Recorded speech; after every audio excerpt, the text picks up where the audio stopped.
Hey, everybody. Thanks for checking this out. This is another Brooklyn Bound podcast conversation. We're very pumped about our shows coming up very soon, March 11th. And opening the show are these fine people who have joined for a conversation. Allison Loggins-Hull, new friend, just met over Zoom. Hey. And Ian Rosenbaum, old friend.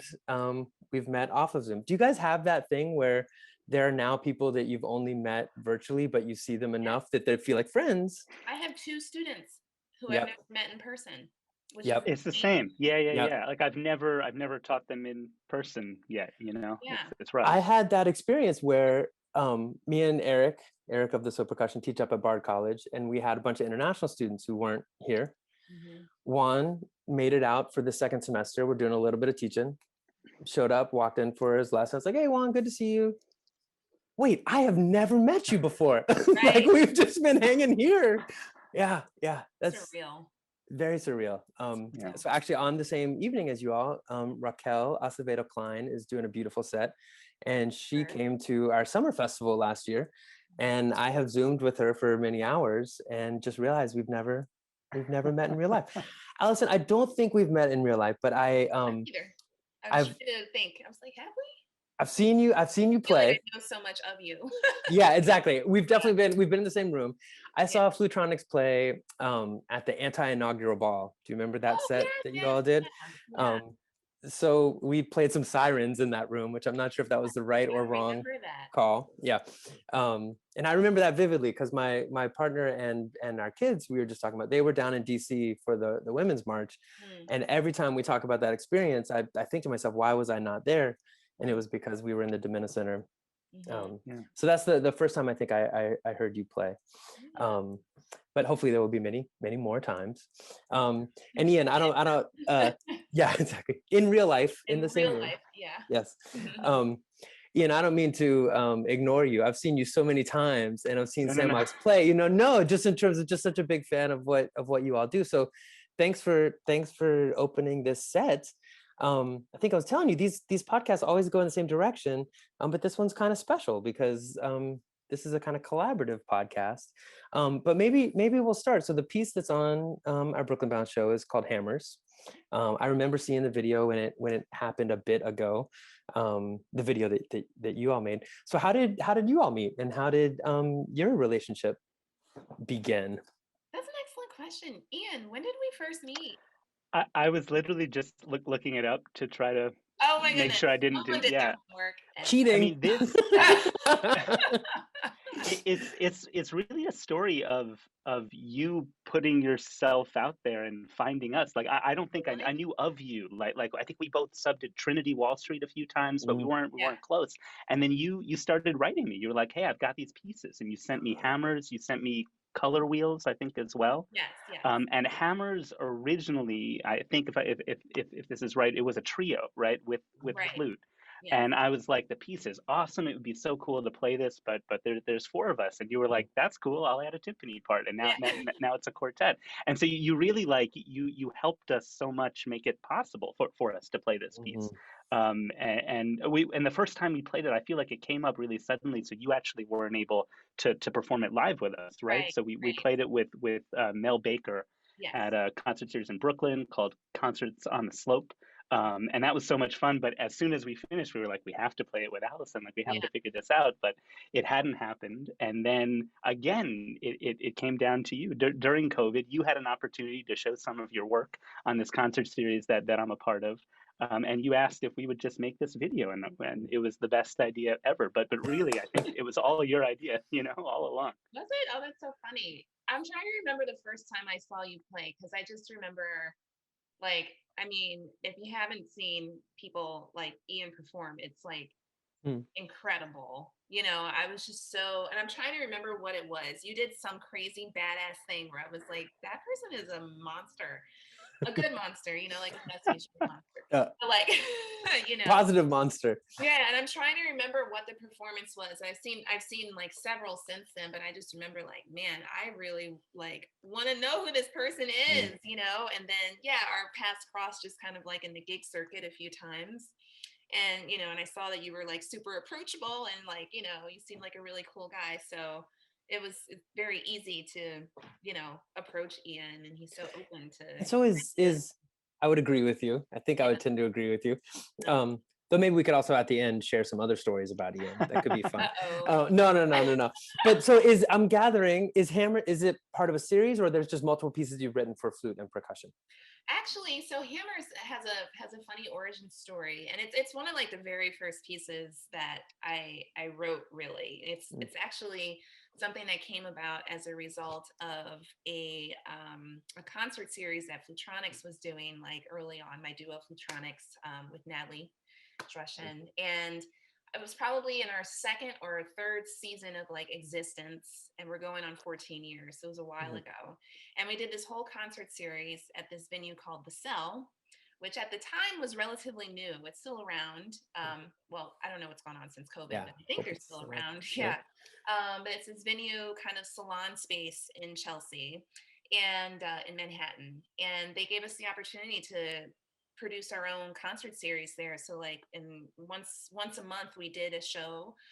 The series was called Flutronics and Friends, and we invited our friends and colleagues in to like collaborate on a program. So it was really cool for us because we were really just getting started, and it was a great way to like get out there in the scene and to also bring our friends in and cross pollinate our audiences. So in one of those concerts, a group called Ictus Percussion collaborated with us. I'm not sure if they're still together, but I went to school with Chris Graham, who is a Oh, cool. percussionist. Yeah, and They are he's Brooklyn Bound alums as well. They have done some awesome stuff on Brooklyn Bound. I yeah, love yeah. Victor's. Chris Yeah. is another one, and he's been a friend of mine for a long time. And I just, he's someone who's always stuck out to me because I remember when we were in college, like he was always in the percussion suite for like 12 hours a day, and just like you know what I mean. Just Doing one it. of those like Yeah. really committed players. And yeah, so I knew he had his group, and I was like, oh, you guys want to do this show? And we always like to have like some Flutronic stuff, like, and then some of the other group stuff, and then a few things that we do together. So we did Voice of the Whale. No, not Voice of the Whale. Sorry, Idol for the Misbegotten. I'm getting my Yeah. sorry. I did that with Ictus, and then I wrote Hammers, and Natalie performed it with Ictus. Oh, So cool. Wow. I had actually not even played the piece myself, like until this past summer, really. Really? When we put Wow. together this video. Other It's people kind have of, played it, but it's just never been in my. I've never had the opportunity to. yeah. Well, maybe that makes it even cooler though. Like Ian, the way Ian set up the story was that you kind of went out of your way to make it work, and so this is just another one of those. So, but Hammer. So then, what's Color Wheel? I heard Ian Oh, say so Color Wheel, Color and I have a Wheel. feeling that means there's more cool music out there to know. Yes. Well, it's a piece I wrote for alto flute and electronics, but the electronic parts are very much like percussion inspired, Oh, and I cool. feel like it'll arrange really well. Yeah. So that's on my wishful on the horizon to do list of Yeah. of many things. That's But yeah, awesome. but we had talked about. I shared it with him because I was like, I should really make like an acoustic version of this, and use real percussionists. I think it would work really well. So I still have to do that. I haven't done it yet, but I hope to do it soon. And some percussionists that would be down. It seems I like know one of some those percussionists, yeah. post 2021, 2028, whenever it is. It seems like Right, one of right, those things. Yeah. But that's so cool. Well, I would love to talk about other things, but I'm realizing. So I had seen you all make this video. I saw the video that you guys did, and then we had a chance to hang out with Recap, the percussion group, through Joe Bergen and through Mantra Percussion, and Chris. Some of the Ictus folks in Mantra, I feel like there's some overlap, but we got to hang out with those folks, and they had just recorded because they're doing this album, and it just seems like every piece of recording, it's like, oh, that composer's awesome. Oh, we worked with Angelica. Oh, this is great. Like it just seems like, cool folks to know. And so they played the version that was for trio. And just because I saw the quartet first, I think I thought that was the arrangement, but that's the original version. And then this was that's awesome. And am I right that your student in Recap is a percussionist as well as the flute player? Is that right? Yeah, she's a Whoa. student of mine at Montclair State, and she's a music therapy major. And flute is actually her primary instrument. So Awesome. I've been teaching her flute. I believe this is her second year. And I had no idea that she was doing recap or Yeah. working with mantra percussion until this past fall. And she just kind of like slid it in there. I'm like, wait, what? You play percussion too? What are you Yeah. talking about? Like, Yeah. Yeah. Yeah. Yeah. here we want to do hammers and like, hello. Yeah. I love and hate stuff like that. You know what I mean? Yeah, I right. think back in my undergrad, my favorite drummer was this guy Shane Inslee, who was the best trumpet player in the jazz program. He was like an awesome trumpet player, and then just he was changing his embouchure, I think, so he couldn't play trumpet, so he just ended up on drums and sounded like just so cool. You know what I mean? You're like, wait a minute, that's not fair. So it sounds Right, like, right. yeah, Yeah. you both of those things. Well, that's very cool. I'm glad to get to know this piece in many different ways. So is there anything you can share, either of you, about hammers before I move into? I'd love to know just more broadly what you all are up to, individually and or when Color Wheel is going to be premiered. But is there anything else useful to know about hammers for folks checking it out? Well, I can just kind of speak a little bit about, the inspiration behind it. So again, this is one of my like earlier compositions, and it was very much written for this, with this concert series in mind, and with the people I was going to play with. Um, and so I wanted it to have like a fun, like spirit to it, and just something that just you could just kind of like, like groove to a little bit and just, have a good time Mm, playing, really, because mm, I knew I was going to be working with friends and people I'd known for a long time. And yeah, and that's what I wanted to do with them. And at the time I was living in Brooklyn, and while I was trying to think about like what to write about, I was like constantly being bombarded by just like street noise. Like I lived across the street from the 3 train on Eastern Parkway. So there was like some kind of like crazy subway construction going on, and just all kinds of everything at the same mm, time. Yeah. So it was mm, just like really like constant, like, da, da, da, da, da, da, da, da, you know. So I found it frustrating. And then I was like, well, maybe rather than being like frustrated about it, maybe I can use it as like inspiration. mm, So really the whole piece is just kind of inspired by this idea of like, constant like construction noises that are loud but also like very rhythmic at the same time, and like perpetual. And that's really it. And I wanted the flute part to be kind of, and you'll hear it's very intervallic and like jumps around and is kind of like disjointed in that way. So mm, if my hope was that, it would feel like interrupted in a way, like you couldn't get a phrase out or a word out or your mm, thoughts out, you know what I mean? Because mm. there's like constant ruckus. Yeah, yeah, yeah. Yeah, so that's really it.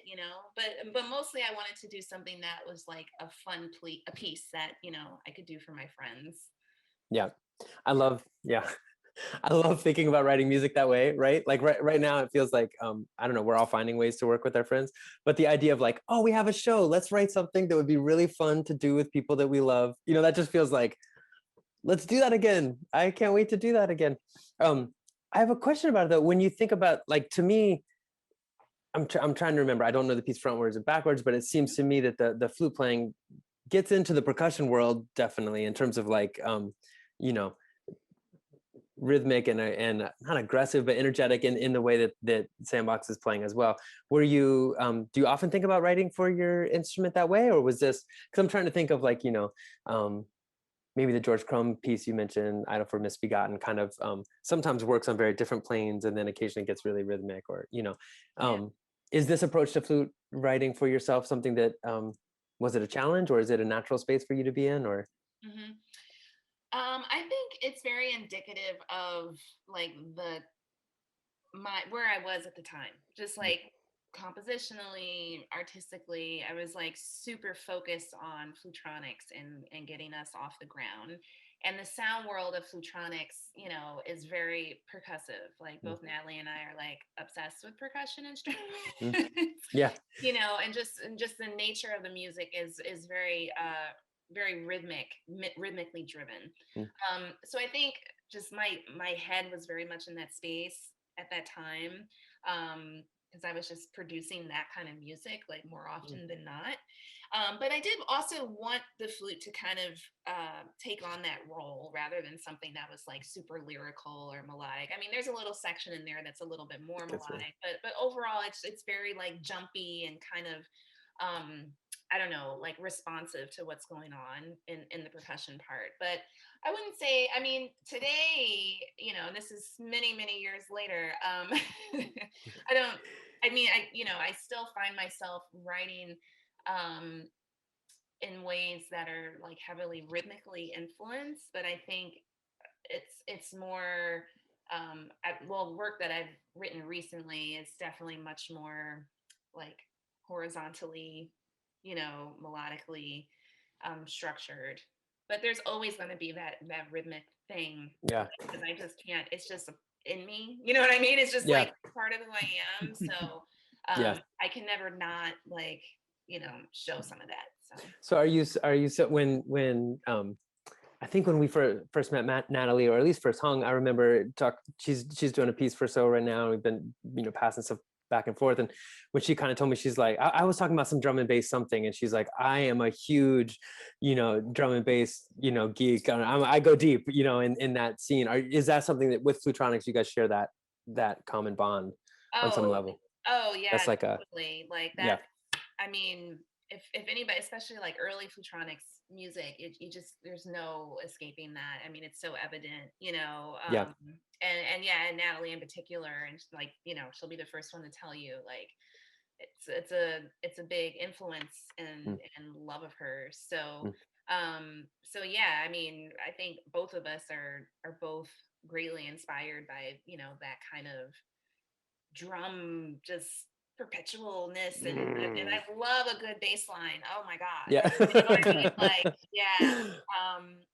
It's like the grass is greener on the other side kind of thing is like, for me, is like playing bass, or you know what I mean? Yeah. So I got an electric bass for my birthday. My husband commissioned one for me, and it's like a beautiful instrument. So that's a hobby. Yeah. That's so happy. That's been one of we were sharing about our families and the little ones that are about to run in, or the dogs and cats that are about to run in. But our family, our quarantine vibe is we do a family band. And nobody in the family plays bass, so that falls on either me or my partner. And I got to, actually I should say, early on it fell on me, which was really fun. And so I can play an REM tune, I can play some Tom Petty on the bass. Wow. Once we got to like Jackson 5 and the Supremes, Beth just took it pretty quickly out of my hands. Which is probably good. It's a good bass line. Yeah. Oh my god. Yeah. So yeah, there's so many good. It's from that era in particular. So many, like Curtis Mayfield and all those guys. Yeah. Like, there's some serious, like, whoa, yeah. I don't know how to move around on a bass. Ian, do you play bass? If we had a band, actually, would you be on? Yes. I took bass lessons for like 2 months in middle school, I think, because I thought it was the coolest thing ever, and all I wanted to do was play like the bass lines in whatever punk song I was listening to in that moment. So we're talking and electric I had no bass? talent at all. Yeah. And I had no talent at all. I think I could play like several notes, and that was about as far as I got, and just decided that was not the thing for me. I love that. I could play several of the notes. So well, that's awesome. We are pumped to hear Hammers. I'm gonna move. I'd love to, while we're here, just catch up on a couple other things that maybe are you guys are up to, or a couple questions that I've just managed to ask everybody. So Ian, you are in Sam Ox's studio. You are in the ISO booth.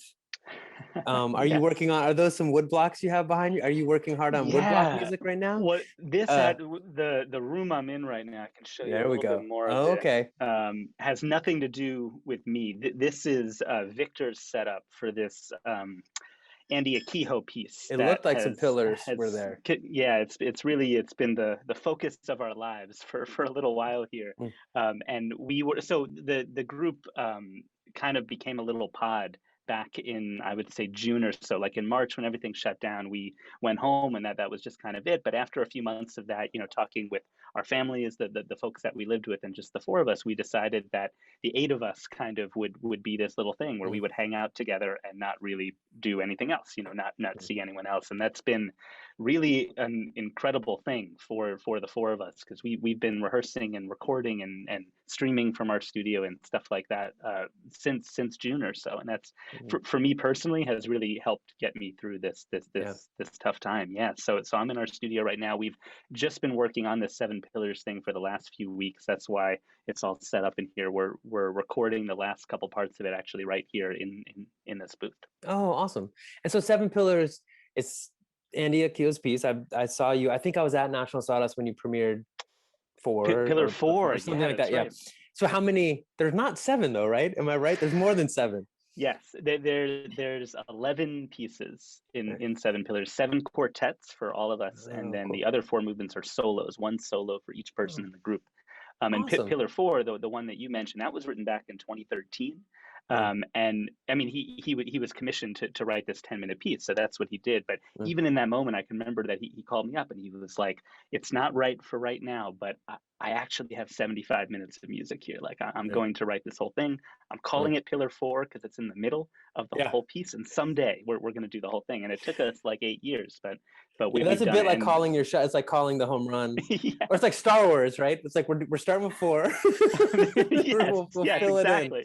We'll fill it in backwards. That's awesome. And so you have the last few to Yeah, record. What so do you have? we just finished up the last little pieces of Pillar One and Seven, which were the last ensemble parts that we had to do, and he's working on Victor's solo right now. That's Oh, what all of awesome. this madness in this room is. Yeah. Oh, that's awesome. I'm psyched for that. Very, very pumped. Yeah.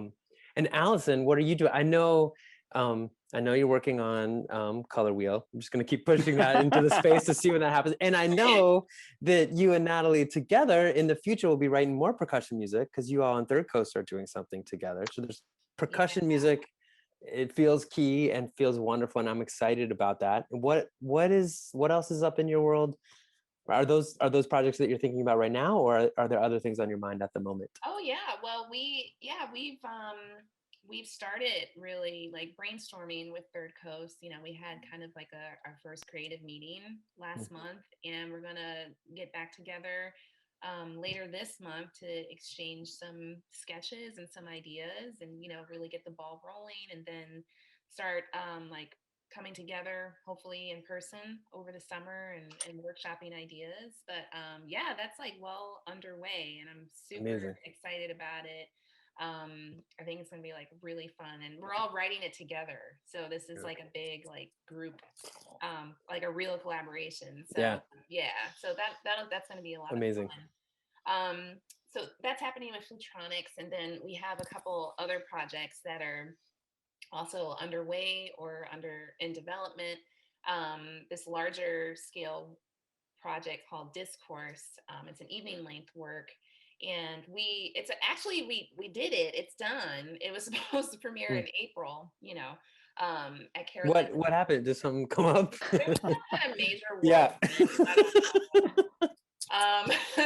But yeah, it was commissioned by Carolina Performing Arts, and we're supposed to premiere it there. And that was a 2-year undertaking that we built Wow. during a residency at UNC Chapel Hill, and it involved a lot of community engagement, working with community partners, community members, the student population, faculty at the university, Hmm. and it became this real kind of like research project and just exploration and storytelling Hmm. more than anything, and just hearing people's stories and experiences from different walks of life in that community.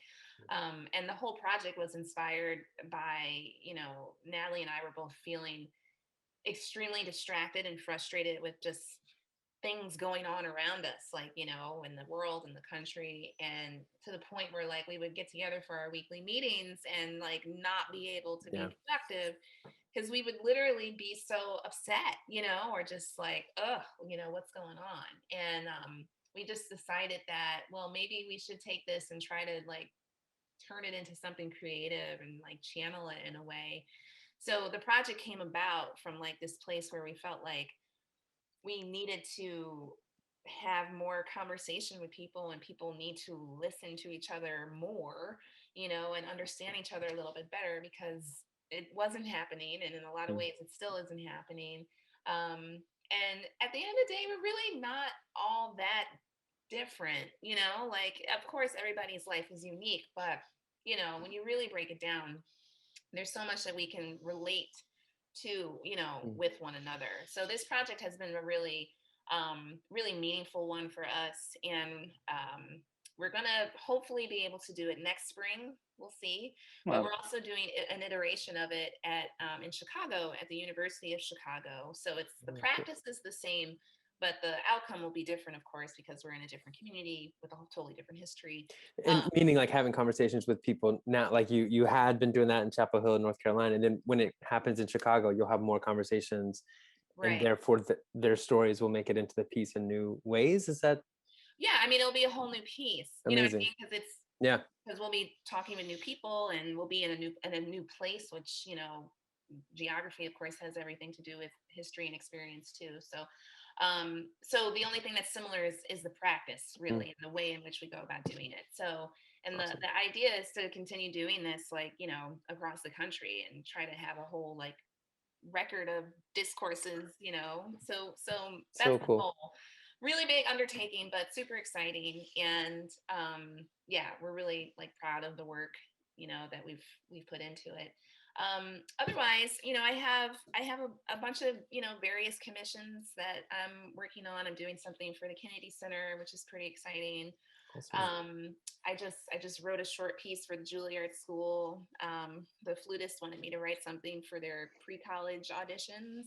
Awesome. nice. Try something different, and Uh, so that should be exciting. mm. And I have a few online performances coming up. I just recorded with the National Sawdust Ensemble, who Ian plays with. Yes. We missed you this time, though. Yeah, I'm so sorry. Yeah, I was like, "Where's Ian?" You just didn't show up to rehearsal? What happened? There was like, That's where's right. Ian? Yeah. Yeah, I was in this room. That's where you. Right. Yeah. Yeah. So, but yeah, Ian plays with the ensemble as well, and we did recordings of the pieces from the winners of this past Hildegard competition. Yeah, it's, was Yeah, seeing that. yeah. So Awesome. that's also airing on the 11th.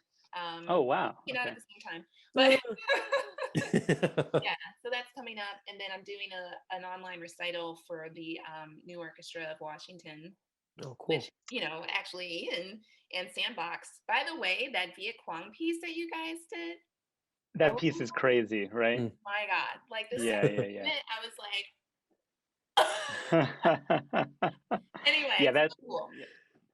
Anyway, that's besides the point. But yeah, I mean, it was awesome. You guys should check it out. Mm. Yeah, so, a bunch of different things going on. I'm happy to be keeping busy, very grateful. And yeah, just trying That's to awesome. Yeah. do Like all. I think so with things good, like put energy into good spaces, Yeah. So right, I ask every conversation I've had this last year, I guess I've been asking these same last two questions. And it feels like you guys were both just, talking about doing pillars, and Allison, you talking about what's going on now, and also just your practice with Natalie pre this moment in terms of, I remember Natalie came in to give a talk at one of the classes we were doing down here, and was talking about that project. It was like so impressive, the process being so kind of deeply ingrained into what the end result is. That like hearing you talk about the piece is so cool. It's like we're going to go through the same process in Chicago, but the piece will be whatever it needs to be. Really inspiring. I know, so pandemic moment. I know for me trying to explain to my kids what, it's like this first time where I think they're like, wait, you guys haven't been through something like this, this is whole new moment, and trying to get our heads around that as artists and question what does it mean to be artists during this pandemic time. And then, you add on late May, George Floyd was murdered, our community of contemporary musicians, or at least so in our community, I would say, starting to have a conversation that has been obviously happening for a lot longer than this last year, but starting to talk about Black Lives Matter in terms of what our community is, how it works, and how it should be working, and big questions, and then I think we could throw in many more things, the election, so many things this last year in terms of just, right, just all the things. To me, and I imagine to you too as well, have um, led to hard moments for sure, but led to positive questioning and changes. But a lot of questioning is like, what is my role as an artist? Like those moments that I'm sure we all had before this last year, but like, okay, so I'm working on this, 13/7, and I could be working on this other much more direct thing that will um, help my community in a much more direct way. And where do I fit in? So what, has I guess the question would be for each of you, whoever wants to jump in first, how have your practices changed? Or are they still in the midst of changing, I guess, and how have you responded to this moment? Because it feels like, there's so many different ways to respond. And I know for myself, there's been many ways I've responded, in terms of just like one moment I'll feel like, what am I doing and why am I doing it? And then the other moment feel like, no, wait, this is really important. And let me use what I do to connect, or, like there's been many answers.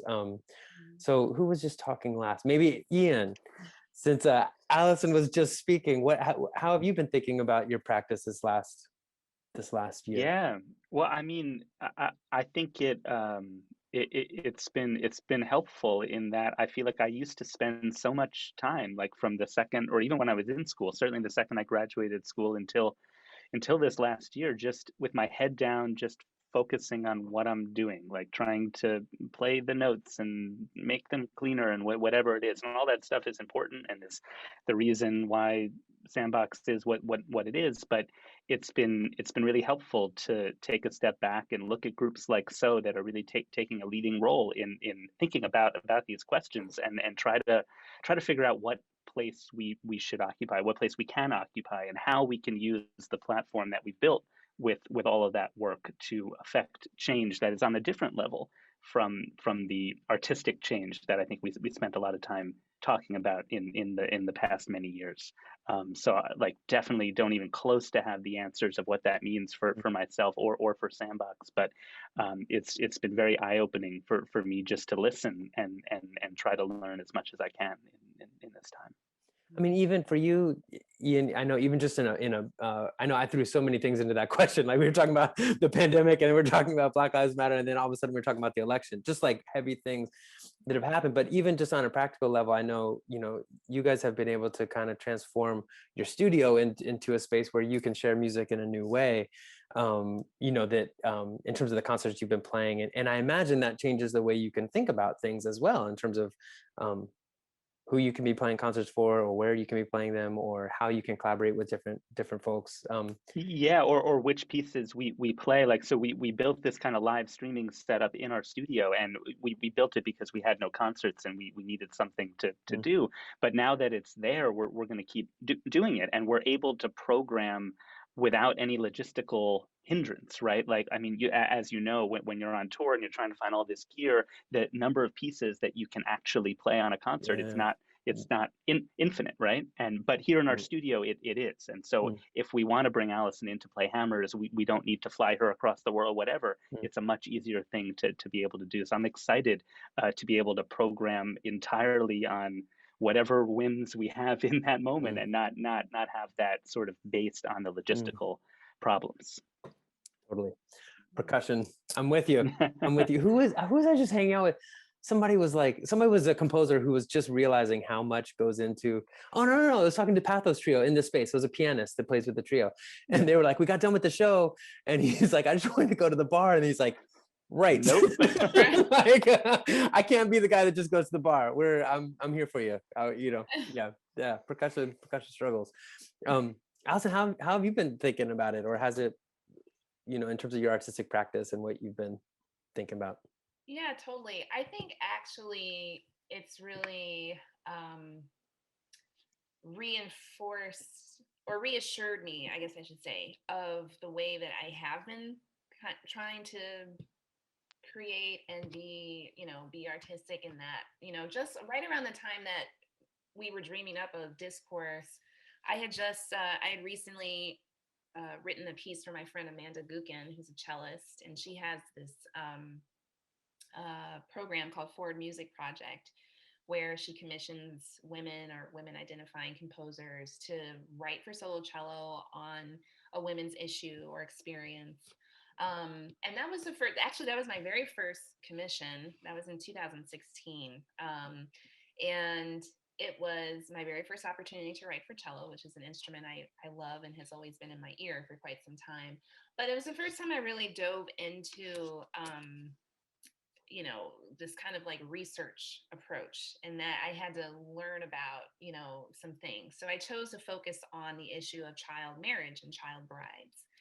Mm. And it was intense. I I Wow. found out a lot of really upsetting like facts and figures. I learned about different practices in different parts of the world.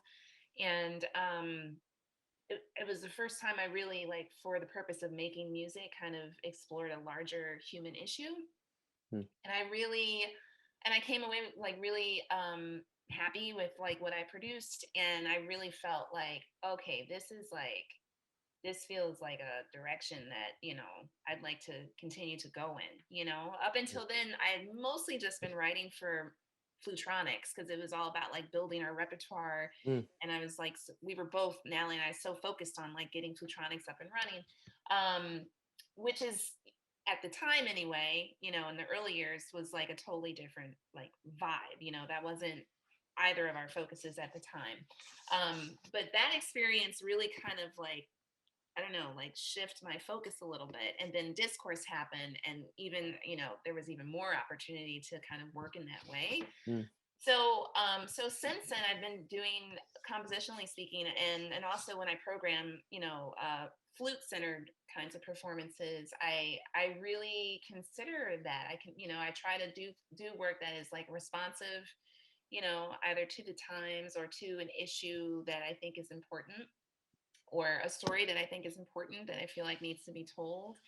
And that's become super important to me. I wouldn't say that it's the only thing that I do, but I Mm. think it's definitely been like a major focus of mine when it comes to especially composition. Mm. And I think it's a responsibility of mine as well. I really feel like, if I have these kinds of opportunities and these platforms to like say something, then I should, Mm. so I this whole experience has just really given me more like affirmation to continue like working in that way. That's awesome. I feel like responsibility was a bit that was I think that's something that all of us and all of us listening, any of us can think about what responsibilities we have when given opportunity, or that's a really cool way to think of it. I think Mhm. I was given a talk the other day where somebody with the purpose of the talk was asking about some of the programs we've done that have been more directly service oriented, or like we do some food packing events at our summer festival, or some just community building kind of things in the percussion scene. And I was ending up showing some of the pieces that we've done that have been about something. And I had a realization in front of people that was cool, but kind of sad. And I think opposite of you, Allison, is why I'm sharing it, in that it seems like sometimes so has gone into the territory of making music about something. And it's been a really powerful process for us to figure out how to do that and how to dive into a topic really deeply. But I'm not sure that's always the best work we do. It's where we grow as artists a lot, individually, but I'm not sure that's always the best work we do. And so thinking how to draw on some of those themes Mhm. in all the work we make has been something I had just taken. And it almost seems like the reason I thought of that, and I'm not trying to bash the projects we've done about things, I'm very proud of them. Right, right. But like, it seems like, when you're saying responsibility, I think you do that at a really high level. So to say, oh, the way Flutronics worked with discourse was really powerful and successful.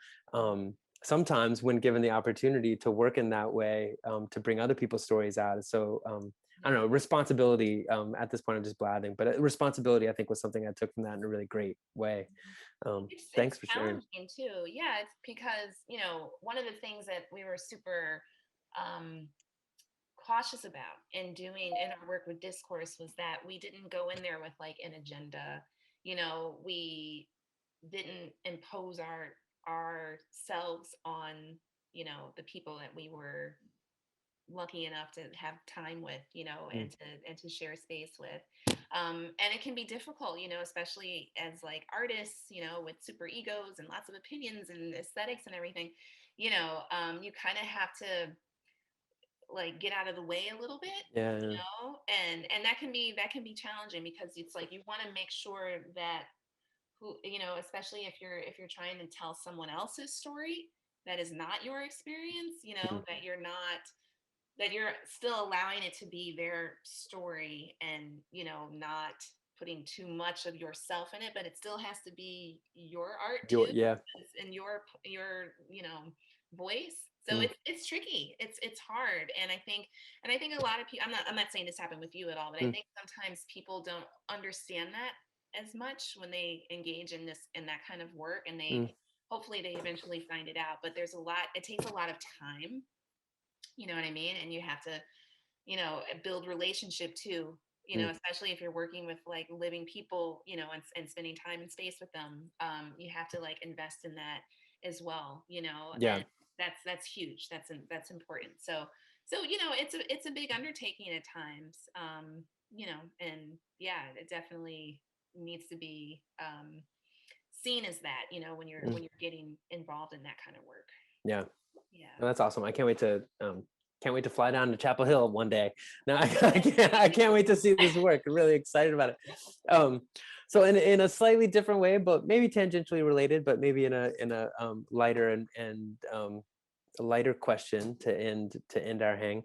And Ian, just because we're going, you know, we'll go to you and then Allison, just to, you know, go back and forth. But I've been thinking about and I know Sandbox must think about this, and I imagine you too, Allison, with Flutronics, like when you're back in the before days when we were playing concerts for people, you know, you're, I don't know, for us, we're in the van, we're going from one place to the other, you know, and you're sharing the stories of the things that happened on that tour or the things that happened in the past, you know, these like kind of common stories that almost, I'm sure, become not what they were, you know, but just the stories we share, right, are so important to the bonds you have as a band or a group or whatever, you know. And you know, it's been really wonderful to put on things like Brooklyn Bound and have a way for us to get together and say hey in the chat and stuff, but it's not live shows, right? I'm so ready to be playing music for people again. So if you know, if you each would be down to share one story or a couple things that come to mind, just in terms of like, you know, for so it can also often be the thing that went wrong for us on stage is the story that we carry with us, but also the really positive trend, you know, the wonderful things that have happened on stage, you know, the kind of common things we've shared that are also the really kind of happy bonds that we have. Does something come up for you, Ian, in Sandbox world? Yeah, well, I was just thinking about, so we've had the good fortune to play one live concert in front of an audience during this period. Last summer, we went up to PS21 Yeah. upstate. They had a little outdoor concert series where they would let 50 people come and watch your show all spread out, and then they would stream it online. We played the show twice, so we got to play for 100 people. And I still remember now, like nearly a year later, that the second we walked out on stage and started playing, I mean, as you all know, that feeling that you get when there's an audience in front of you that's paying attention to what you're doing, it of course completely changes the atmosphere Mm. in the room that you're in. And I was so blown away by that feeling of doing it again after not doing it for Mm. so many months.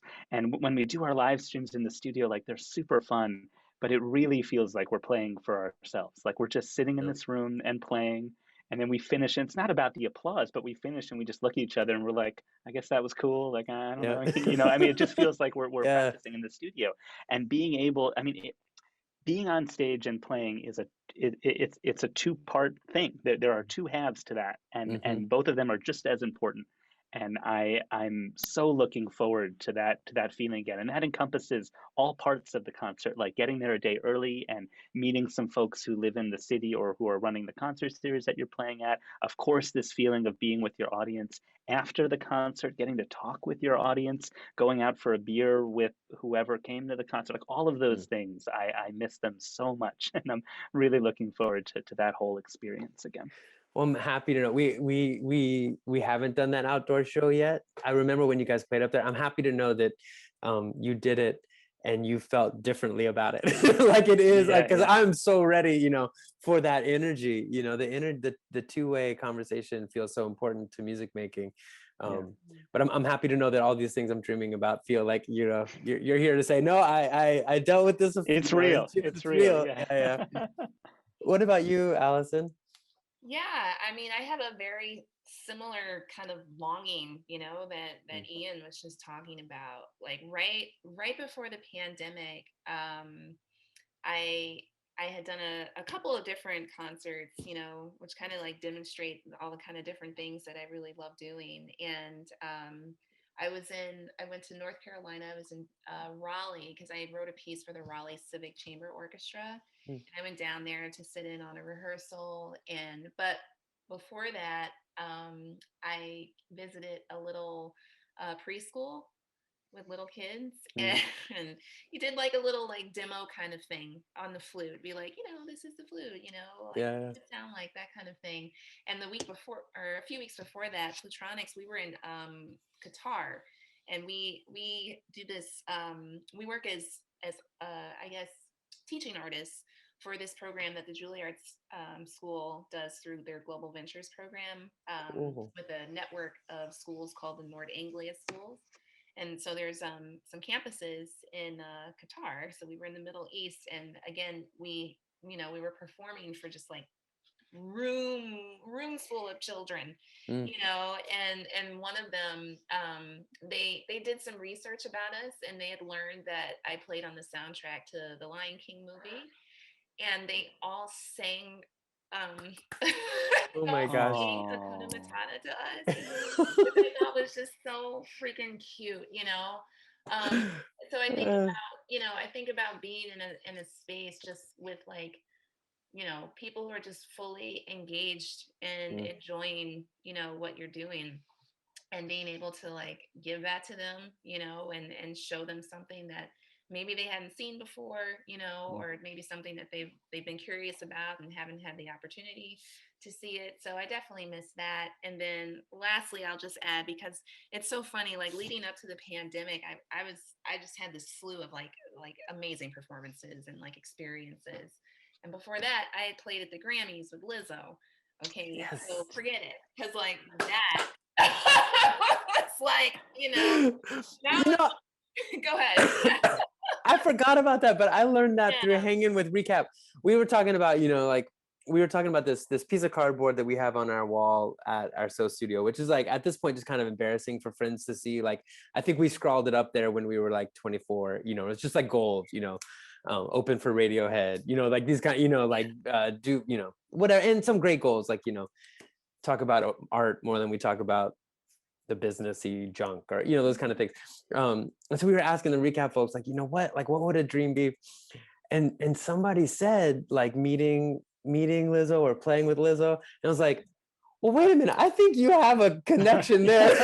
You may be able to you may be able to talk to someone about that one. Yeah. They brought up that you had played there. That's so cool. Oh, that's so really funny. Great. Yeah, and I just think of that because it's exhilarating and everything, but just when you're playing, I mean, it's live television. It was in the oh God, what's it called? What's the big LA stadium? I can't believe I can't remember it right now. But big stadium. It's gonna come to me in like 5 minutes. Yeah.